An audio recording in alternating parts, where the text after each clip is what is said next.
Hola, eh, buen día. Hoy es 17 de agosto de 2020 y en este breve video quisiera explicar algo que me han pedido que explique algunos compañeros y que es lo relativo a la construcción del objeto de estudio, así. Ustedes pensarán que cómo yo voy a construir el objeto de estudio, qué significa esto de construir el objeto de estudio. Y digamos, la idea es de que el imaginario que tenemos todos respecto de la sociedad es fruto de una construcción. Eh, los criterios que tenemos respecto a las cuestiones sociales no son producto de un despertar, sino es proceso de una construcción social, diremos.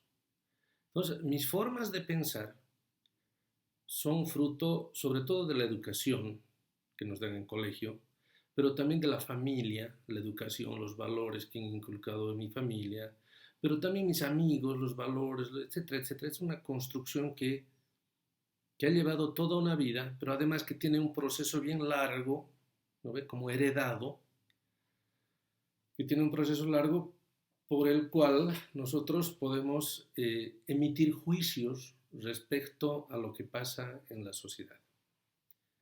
O sea, y de esta manera eh, tenemos con el mundo, digamos, una mirada diferenciada respecto, valorativa, ¿no? Valorativa.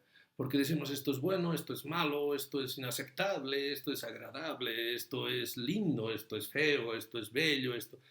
Y esa mi construcción mental no es fruto de un despertar, les he dicho, sino de procesos educativos, de transmisión de valores, de transmisión de conocimientos, de transmisión de formas digamos, de apreciar la sociedad. Pero en este proceso, les digo yo, en este proceso, lo que ocurre es que hay muchas cuestiones que son prejuiciosas, muchas cosas que son estereotipadas, y mi imaginario está lleno de estereotipos y de prejuicios. Eh, un ejemplo, cuando me dicen a mí el empresariado nacional, yo puedo llegar a pensar en, eh, si me dicen empresariado, yo digo, se está refiriendo a una persona, en primer lugar, masculina, un empresario es una persona masculina, una persona, eh, digamos, blancoide, una persona que que tiene corbata y que tiene un terno y que está trabajando con computadoras. Estereotipo, un estereotipo. Es algo que se forma que está en nuestro imaginario, pero que no tiene necesariamente un sustento real, un sustento, vamos a llamarlo científico, ¿no? Estamos llenos de esos estereotipos. Cuando hablamos de ama de casa tenemos un estereotipo, cuando hablamos de profesional tenemos un estereotipo, cuando hablamos de religioso tenemos un estereotipo, cuando hablamos de joven tenemos estereotipos, cuando hablamos de viejos tenemos estereotipos y cuando hablamos de profesores tenemos estereotipos, como más o menos son una especie de perfil en nuestra cabeza. Bien, cuando uno hace una investigación, estos prejuicios, estos estereotipos, estas formas de concebir la realidad deben romperse.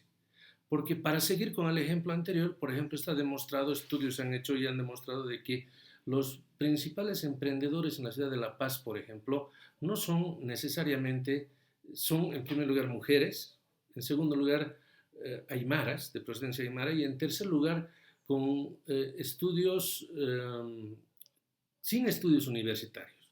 Ese es el perfil del emprendedor paseño, de la emprendedora en este caso.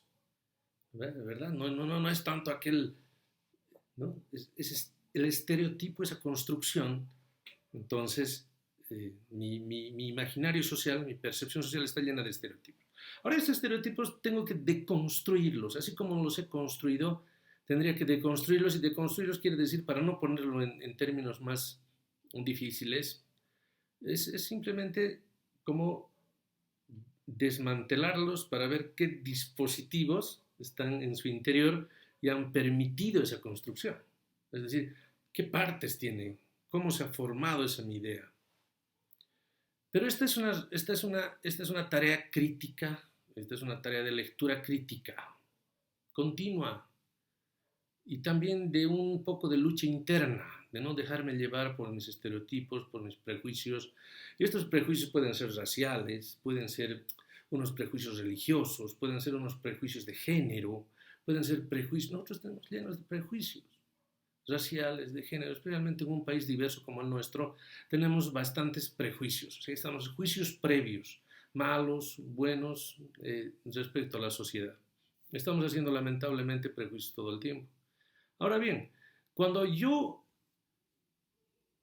cuando yo me enfrento a la construcción del objeto de estudio, tendría que hacerlo apartado de estos prejuicios, de estos estereotipos y de estas formas de concebir la realidad que son simplemente formas que las he adquirido algunas veces por herencia, de forma mecánica, de forma cotidiana, y que las acepto como si fueran normales.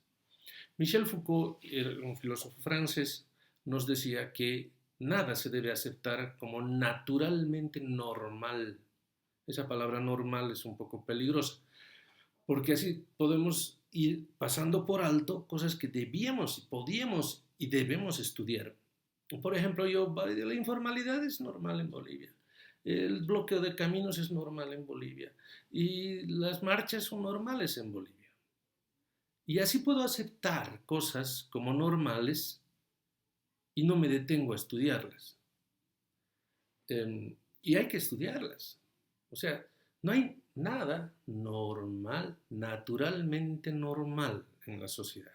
Todo es fruto de procesos históricos, todo es fruto de construcciones que han operado por tiempos largos, digamos, en distintas instituciones. Tiene una construcción institucional, lo que se llama arquitectura institucional también.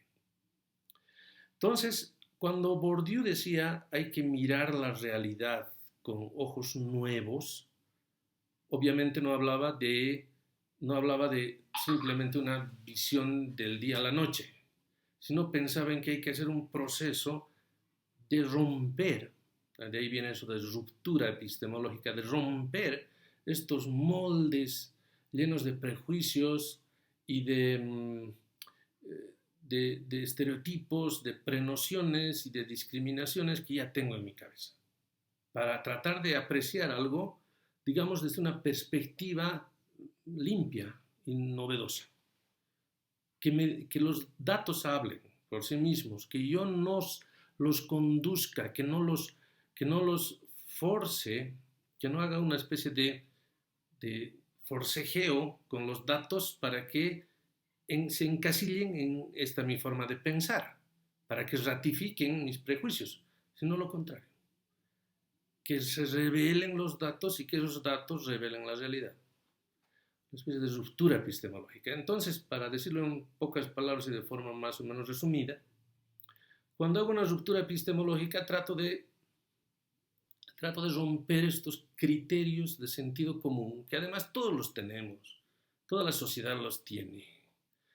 ¿Cómo voy a romper estos datos de sentido común? Con lectura crítica, preguntando no solamente qué ocurre en la sociedad, sino preguntándome por qué yo pienso de esta manera. ¿Sí? ¿Por qué yo percibo la realidad de esta manera? Y encontrar explicación a eso.